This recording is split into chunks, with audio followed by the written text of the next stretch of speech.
وأحسن منك لم تر قط عيني وأجمل منك لم تلد النساء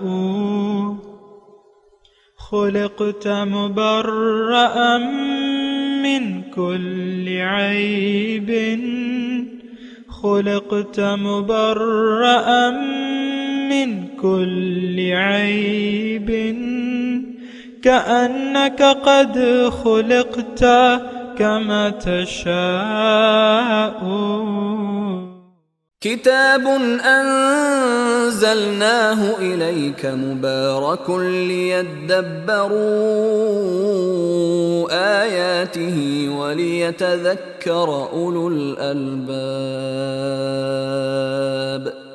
یہ کتاب برکت والی ہے جسے ہم نے آپ کی طرف نازل فرمایا ہے تاکہ دانش مند لوگ اس کی آیتوں میں غور و فکر کریں اور نصیحت حاصل کریں.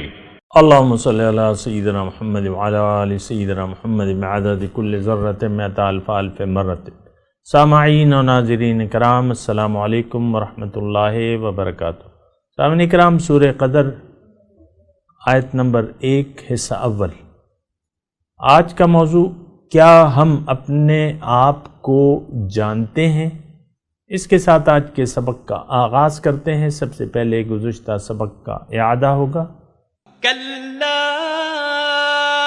ان الانسان لیطغی، مگر انسان سرکش ہو جاتا ہے، ان رآہ استغنی، جبکہ اپنے تئیں غنی دیکھتا ہے. ان الی ربک الرجعی، کچھ شک نہیں کہ اس کو تمہارے پروردگار ہی کی طرف لوٹ کر جانا ہے. ارأیت الذی ینہی، بھلا تم نے اس شخص کو دیکھا جو منع کرتا ہے، عبدا اذا صلی، یعنی ایک بندے کو جب وہ نماز پڑھنے لگتا ہے. ارأیت ان کان علی الہدی، بھلا دیکھو تو اگر یہ راہ راست پر ہو، او امر بالتقوی، یا پرہیزگاری کا حکم کرے تو منع کرنا کیسا. ارأیت ان کذب وتولی، اور دیکھ تو اگر اس نے دین حق کو جھٹلایا اور اس سے منہ موڑا تو کیا ہوا. الم یعلم بان اللہ یری، کیا اس کو معلوم نہیں کہ خدا دیکھ رہا ہے. کلا لئن لم ینتہ لنسفعا بالناصیہ، دیکھو اگر وہ باز نہ آئے گا تو ہم اس کی پیشانی کے بال پکڑ کر گھسیٹیں گے. ناصیۃ کاذبۃ خاطئہ، یعنی اس جھوٹے خطا کار کی پیشانی کے بال. فلیدع نادیہ، تو وہ اپنے یاروں کی مجلس کو بلا لے. سندع الزبانیہ، ہم بھی اپنے موکلان دوزخ کو بلائیں گے.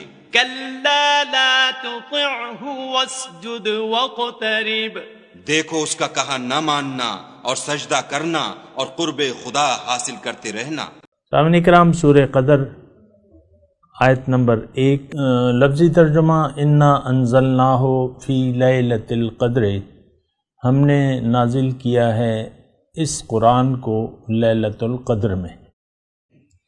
وما ادراک ما لیلۃ القدر، اور آپ کو کیا معلوم کہ شب قدر کیا ہے. لیلۃ القدر خیر من الف شہر، شب قدر جو ہے وہ 1000 مہینوں سے بہتر ہے. تنزل الملائکۃ والروح فیہا، اس میں فرشتے اور روح یعنی جبرائیل علیہ السلام اترتے ہیں بِإِذْنِ رَبِّهِمْ، اپنے رب کے حکم سے.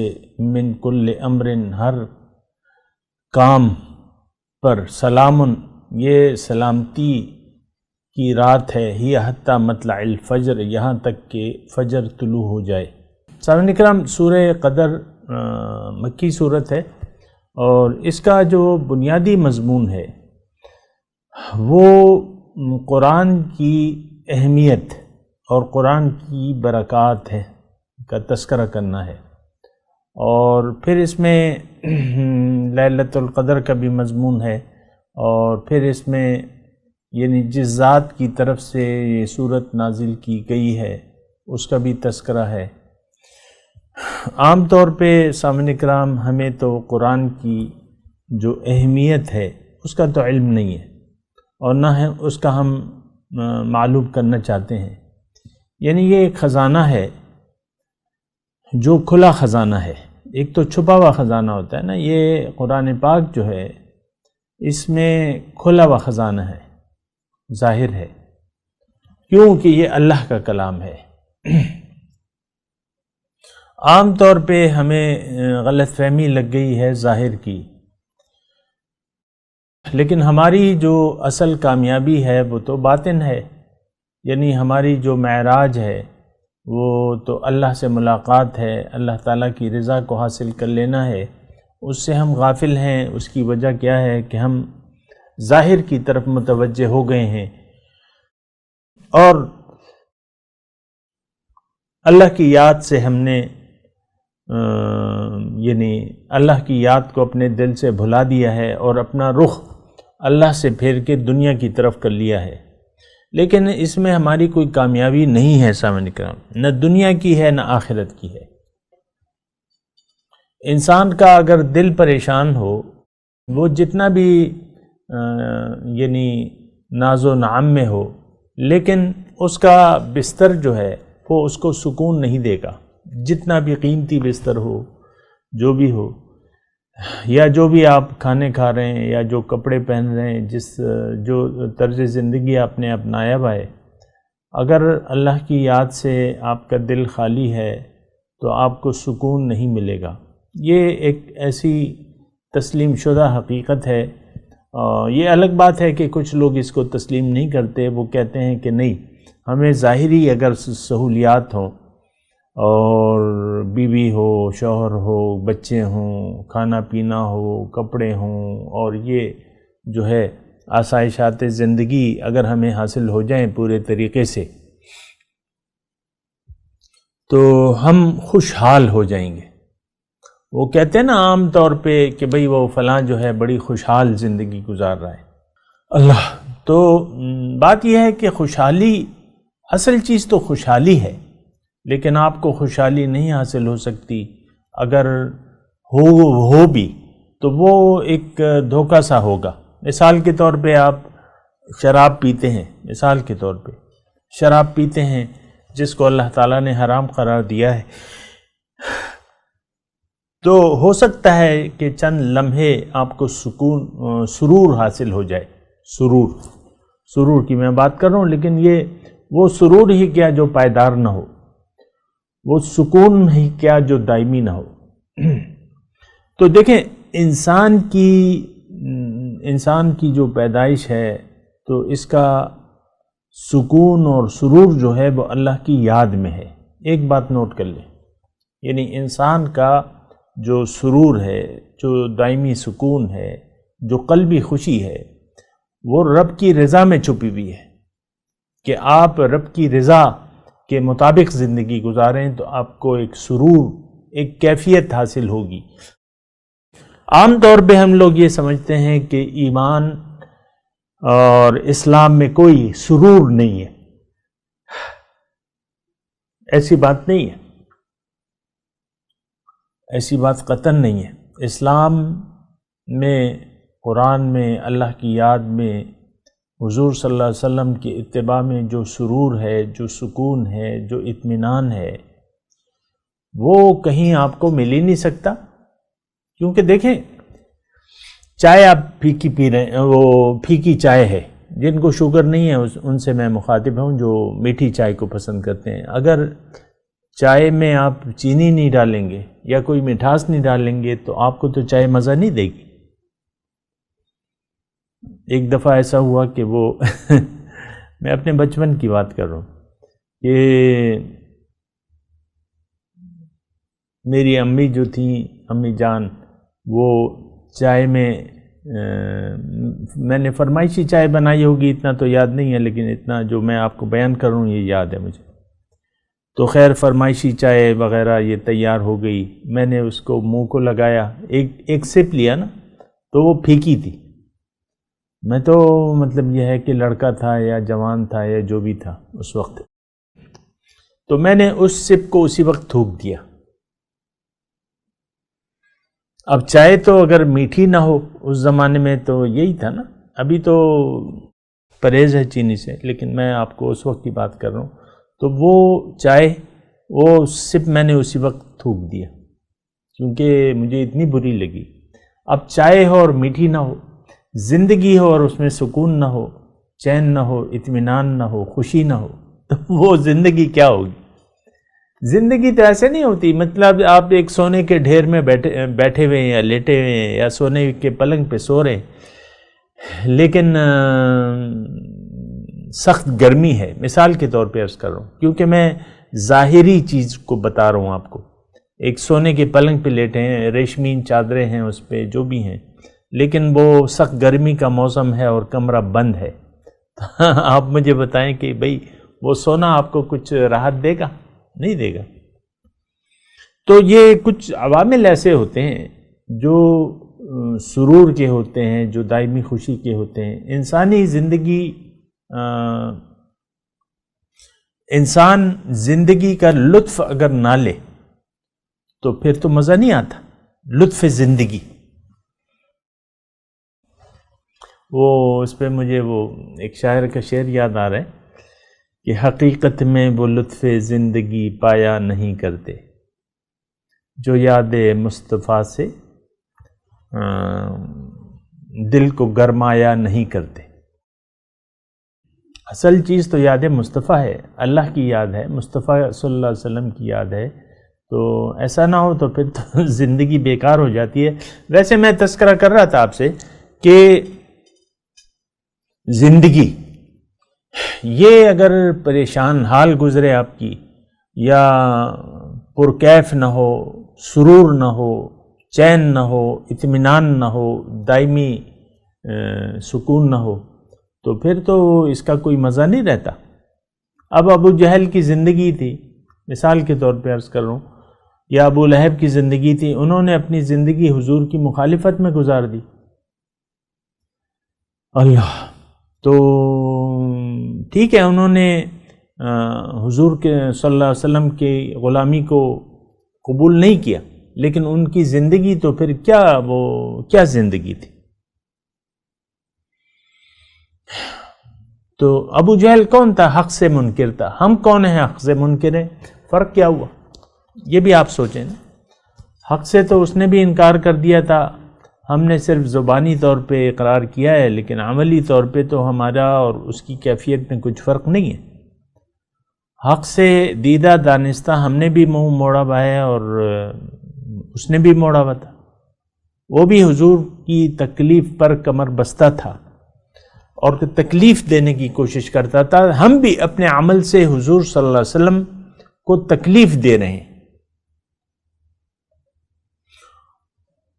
اور جس نے اللہ کے محبوب کو تکلیف دی، من عادى لی ولیا یا من آذى لی ولیا فقد آذنته بالحرب، اس سے میرا اعلان جنگ ہے۔ جس نے میرے دوست کو تکلیف دی یا دشمنی کی تو اس سے میرا اعلان جنگ ہے۔ ہم تو دشمنان اسلام ہیں سامنے کرام،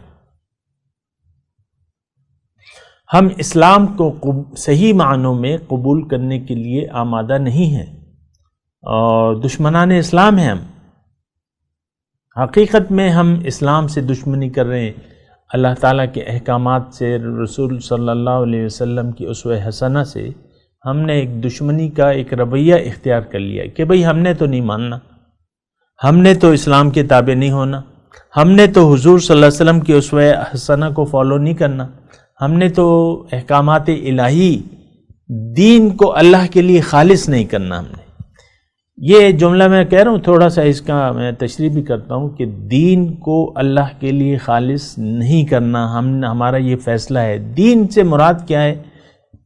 آپ کا طرز زندگی۔ اسلام ایک وے آف لائف ہے نا، ایک طریقہ حیات ہے، ضابطہ حیات ہے، یہ تو اس سے تو دو رائے تو نہیں ہے اس میں، لیکن ہم نے یہ عملی طور پہ یہ ارادہ کر لیا ہے کہ ہم نے اسلام کا جو طریقہ ہے وہ 100% نہیں لینا، اس میں گڑبڑ ضرور کرنی ہے۔ میری بہنیں ہیں، سر پہ دوپٹہ لے لیں گی، لیکن لباس جو قمیض ہے یا جو شلوار ہے جب بیٹھیں گی تو ساری رانیں ان کا سائز نظر آئے گا کہ بھئی اس لڑکی کی ران جو ہے وہ اس سائز کی ہے، اور اس کے بازو جو ہیں اس سائز کے ہیں، اس کے جو سینہ ہے اس کی ایسی دکھاوٹ کر رہی ہوں گی کہ وہ یعنی اس کو دیکھ کے پھر شرم آتی ہے انسان کو۔ خیر، میں صرف عورتوں کی بات نہیں ہے، یہ سارے ہمارا جو مخلوط معاشرہ ہے مرد اور عورت کا، اس میں ہم جو دین ہے اس کو اللہ کے لیے خالص کرنے کے لیے تیار نہیں ہیں۔ زندگی ہم اپنی مرضی سے گزارنا چاہتے ہیں، اللہ کی مرضی سے نہیں۔ دین کو ہم نے اپنی خواہشات کے تابع کر لیا ہے، یعنی اپنے خواہشات نفس کے تحت ہم زندگی گزار رہے ہیں، تو بات یہ ہے کہ اس سے تو ہمارا یعنی بھلا نہیں ہو سکتا، ہم تو ایک اطمینان والی زندگی نہیں گزار سکتے۔ بہرحال میں اپنے مضمون کی طرف آتا ہوں، یہ قرآن کی میں بات کر رہا ہوں، اس میں اس سورہ قدر میں اصل جو مضمون ہے کہ وہ انزلناہ تک ہے، باقی تو پھر فضیلتیں ہیں اس کی اور وہ شب قدر کی بات ہو رہی ہے، لیکن وہ بات بعد میں ہے۔ پہلا جو ہے وہ انا انزلناہ، ہم نے، اللہ تعالیٰ اپنی طرف اشارہ کر رہے اور برحق ہے، اللہ ہی نے نازل کیا ہے اس کو، لیکن بات یہ ہے کہ اس کے جو انداز بیان ہے اس کو آپ دیکھیں۔ بادشاہ اللہ کون ہے؟ احکم الحاکمین، الیس اللہ باحکم الحاکمین، اور تمام کائنات کا خالق بھی ہے، مالک بھی ہے، اور اس میں اسی کی لہ الملک ولہ الحمد، اسی کی بادشاہی ہے اور تمام تعریفیں اللہ تعالیٰ کی ہیں۔ وَهُوَ عَلَى كُلِّ شَيْءٍ قدیر، ہر چیز پر قادر ہے۔ لیکن میں آپ کو یہاں پہ متوجہ کر رہا ہوں، یہ جو دو الفاظ ہیں کہ انا انزلناہ، ان دو الفاظ پہ بے شک ہم نے اس قرآن کو نازل کیا ہے۔ اب دیکھیں قرآن کیا ہے اور اللہ کی جو صفات ہیں یا اللہ کی جو ذات ہے ہمارے لیے، وہ یہ ہے کہ اللہ ہمارا خالق ہے، نمبر ایک، اور دوسری بات یہ ہے کہ ہم مرکز کائنات ہیں، ہم مقصود کائنات ہیں۔ ظاہر ہے کہ مقصود کائنات وہ مجھے وہ آیت یاد آ رہی ہے نا، وہ حدیث قدسی کہ لولاک لما خلقت الافلاک، آئے محمد آپ نہ ہوتے تو میں اس کائنات کو پیدا نہ کرتا۔ تو یہ حضور صلی اللہ علیہ وسلم کی مثال ایک بیج کی سی ہے، گٹھلی، اس میں تمام کائنات چھپی ہوئی ہے۔ اب گٹھلی نہ ہو تو آم کا پیڑ کیسے اگا سکتے ہیں، یا کھجور کا درخت آپ کیسے اگا سکتے ہیں؟ گٹھلی ہونی چاہیے، بیج ہونا چاہیے۔ حضور صلی اللہ علیہ وسلم کی مثال جو ہے اس کائنات کا خلاصہ ہے، خلاصہ کائنات، مقصود کائنات محمد صلی اللہ علیہ وسلم۔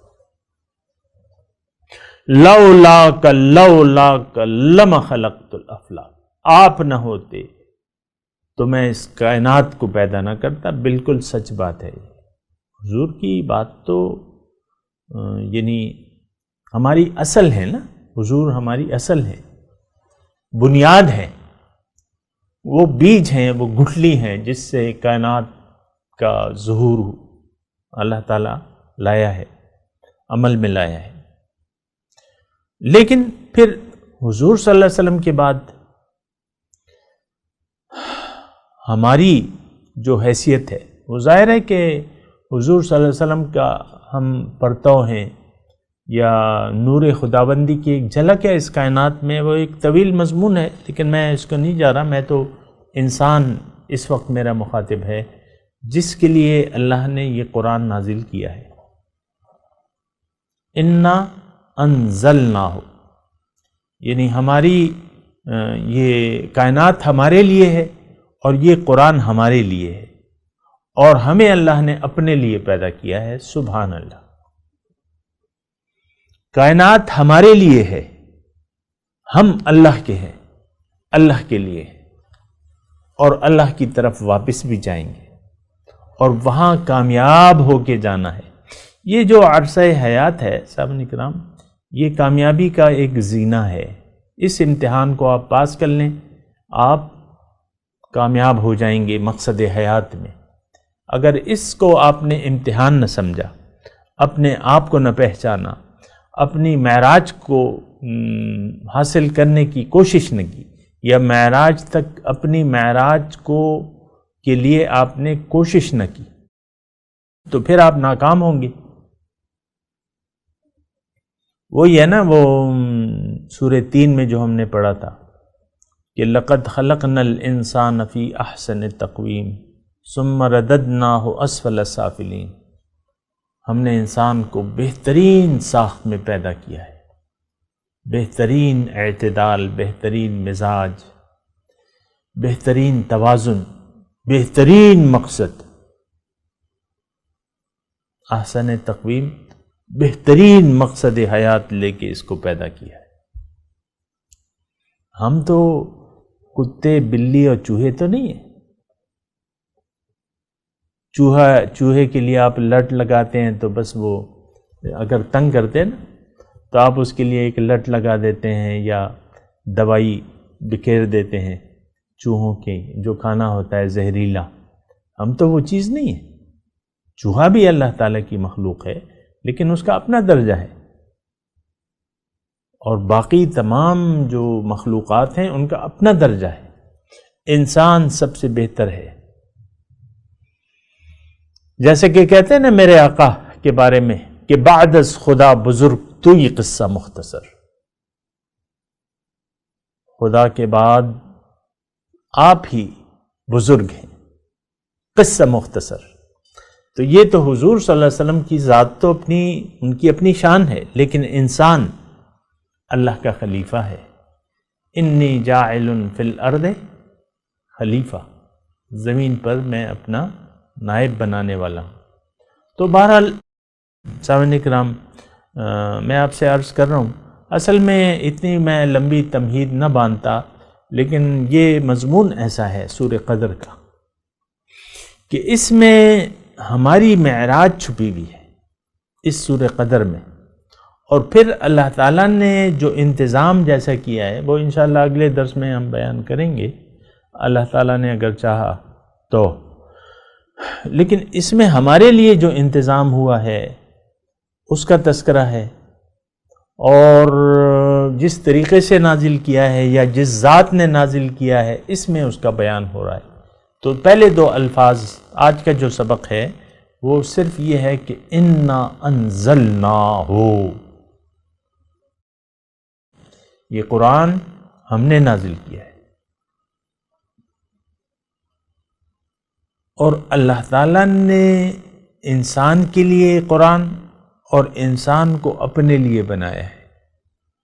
اب اس میں مضمون جو چھپا ہوا ہے وہ یہ ہے کہ انسان اگر اپنی معراج تک پہنچنا چاہتا ہے یا مقصد حیات میں کامیابی حاصل کرنا چاہتا ہے تو اس کے لیے پھر قرآن ہے. ان ھذا القرآن یہدی للتی ہی اقوم.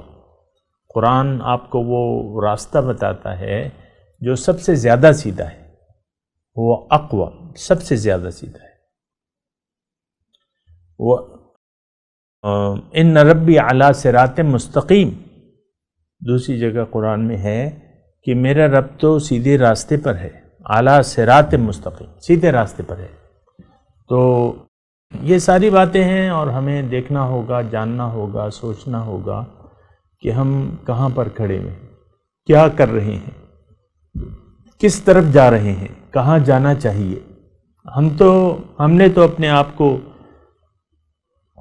دنیا کا کیڑا سمجھ لیا ہے، اور ہماری کامیابی، ہمارا جو ذہنیت ہے وہ ساری اکٹھی ہو گئی ہے دنیا کی کامیابی تک. اچھا کھانا پینا ہو، اچھا پیسے آ رہے ہوں، پیسے بن رہے ہوں، اور اچھا گھر ہو، اچھا رہنا سہنا ہو. آپ کے ذہن میں اس کے علاوہ تو کچھ ہے بھی نہیں. صاحب اولاد ہوں، بیٹیاں ہوں، بیٹے ہوں، اور بس سب ایک ہنگامہ مچا ہو گھر میں، بس اسی میں آپ خوش ہیں. تو یہ تو حقیقت نہیں ہے دنیا کی. اس لیے تو ہم میں اللہ تعالیٰ نے نہیں پیدا کیا. یہ مقصد حیات تو نہیں ہے، یہ تو ضروریات ہے. ٹھیک ہے، برتنوں میں آپ کھانا کھا رہے ہیں جو کہ ضرورت ہے. اس میں اب یہ برتن کوئی چمچے سے کھا رہا ہے، کوئی برتن ٹکرا رہے ہیں. کبھی آپ نے ہاسٹل کا ماحول دیکھا ہے نا، 100 بچے ایک ہال میں کھانا کھا رہے ہیں، تو یقیناً اس میں کبھی کیا آواز آ رہی ہے کھانے پینے کی، اور یہ چمچے اور یہ ڈوئیاں، یعنی یہ ایک الگ لطف دیتا ہے نا بعض لوگوں کو گھر میں، کہ بھئی کھانے پینے ہو رہے ہیں اور پکوڑے تلے جا رہے ہیں، سموسے تلے جا رہے ہیں، اور اسی میں بس مگن ہے. شام کی چائے کے ساتھ جو ہے بینگن کے پکوڑے تلے جا رہے ہیں، یا کوئی بچوں کے لیے چپس بنائے جا رہے ہیں. یہ سب، میں یہ نہیں کہہ رہا کہ یہ ساری چیزیں جو ہیں یہ نہیں ہونی چاہیے، لیکن زندگی یہ تو نہیں ہے. میں صرف یہ کہہ رہا ہوں، زندگی تو مومن کی زندگی ہوتی ہے، جو رب کے لیے زندگی گزارتا ہے، جس نے اپنے آپ کو پہچان لیا ہے، جس کا رخ اللہ کی طرف ہے، اور اس نے شعور سنبھالتے ہی لبیک کا نعرہ لگا کے زندگی شروع کی ہے. لبیک، اے اللہ تعالیٰ تو نے مجھے بلایا ہے، تو نے مجھے اپنے لیے پیدا کیا ہے، میں حاضر ہوں. لبیک اللہم لبیک، لبیک لا شریک لک لبیک، ان الحمد والنعمت لک والملک لا شریک لک. تو وہ ایک مقصد سے زندگی گزار رہے ہیں مومن. آپ کا مقصد تو یہ کتے بلیاں ہیں، کوئی کتوں کو چمٹا رہا ہے، کوئی بلیوں کو چمٹا رہا ہے. آپ نے دیکھا ہے نا، بعض لوگ ہوتے ہیں ان کو پیار ہوتا ہے یہ پالتو جانوروں سے، اور اس کو کبھی کیا کہتے ہیں، کبھی کیا کرتے ہیں. میں اس پہ نہیں جا رہا، لیکن میں کہہ رہا ہوں کہ آپ کو اپنے آپ کو پہچاننا ہوگا کہ آپ کون ہیں اور آپ کے لیے کیا ہے. آپ خلیفۃ اللہ ہیں اور آپ کے لیے قرآن ہے. انا انزلناہ. میں تلاوت کرتا ہوں، میرے ساتھ دہرائیے. اعوذ باللہ من الشیطان الرجیم. بسم اللہ الرحمن الرحیم. انا انزلناہ فی لیلۃ القدر وما ادراک ما لیلۃ القدر لیلۃ القدر خیر من الف شہر تنزل الملائکۃ والروح فیہا بإذن ربهم من کل امر سلام ہی حتی مطلع الفجر. اب ان آیات کی تلاوت اور ترجمہ سنتے ہیں. بسم اللہ الرحمن الرحیم. In the name of God, the gracious, the merciful. إنا أنزلناه في ليلة القدر. We sent it down on the night of decree. وما أدراك ما ليلة القدر. But what will convey to you what the night of decree is? ليلة القدر خير من ألف شهر. The night of decree is better than 1,000 months. تنزل الملائكة والروح فيها بإذن ربهم من كل أمر. In it descend the angels and the Spirit by the leave of their Lord, with every command. سلام هي حتى مطلع الفجر. Peace it is until the rise of dawn. اس کے ساتھ ہی آج کے درس کا وقت اختتام کو پہنچا۔ انشاءاللہ اگلے درس میں پھر ملاقات ہوگی۔ وآخر دعوانا ان الحمد للہ رب العالمین، والسلام علیکم ورحمۃ اللہ وبرکاتہ۔